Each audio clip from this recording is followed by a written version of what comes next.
You've experienced this at least once in your life. You had an important task to do. You were about to start. But first, you watched a YouTube video. Then you checked your phone. Then you ate something. Evening came and the task still wasn't done.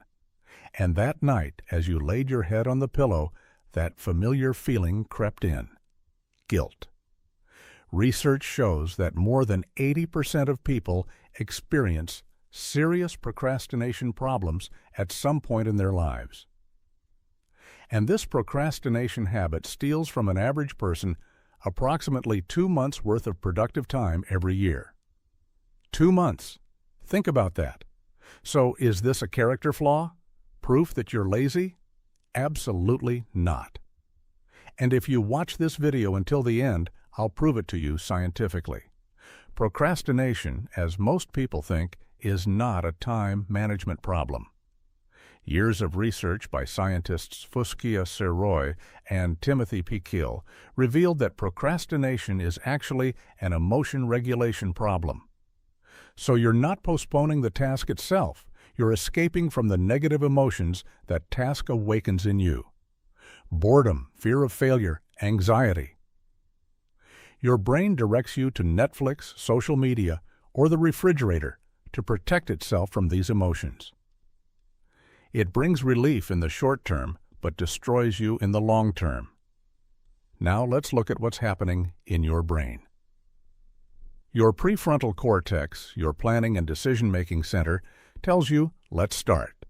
But your amygdala, your threat detection center, has marked that task as a threat. And when these two sides clash, short-term relief almost always wins. So you procrastinate because your brain is literally designed that way. The fault isn't in you, it's in the mechanism. But you can hack this mechanism. Here are 3 methods that actually work. First, the 2-minute rule. Starting a task is much harder than finishing it. So ask yourself this: can I start this in 2 minutes? If the answer is yes, start immediately. Because once you've started, your brain will want to complete the task through the Zeigarnik effect. Try it. You'll see. Second, name the emotion. Before you procrastinate, pause for a second and say out loud what you're feeling. I'm anxious about writing this report, or I'm afraid of failing. Research shows that naming an emotion reduces amygdala activity by 30%. That's it. Third, time blocks and reward cycles. Work for 25 minutes, take a 5-minute break. This is called the Pomodoro technique. But here's the real secret. Give yourself a small reward after each completed block. A cup of coffee, 5 minutes of music, a short walk. Your brain learns to release dopamine, and over time, it starts seeing that task not as a threat, but as a source of reward.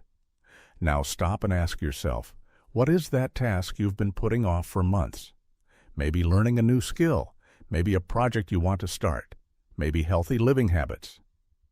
Procrastinating on that task gives you instant relief, but with each passing day, it takes a piece of your potential. Today, just take one step, the 2-minute rule. Name a task, and start. If you liked this video and it really helped you, the only thing you need to do now is hit the like button, because you shouldn't procrastinate on that either. See you in the next video.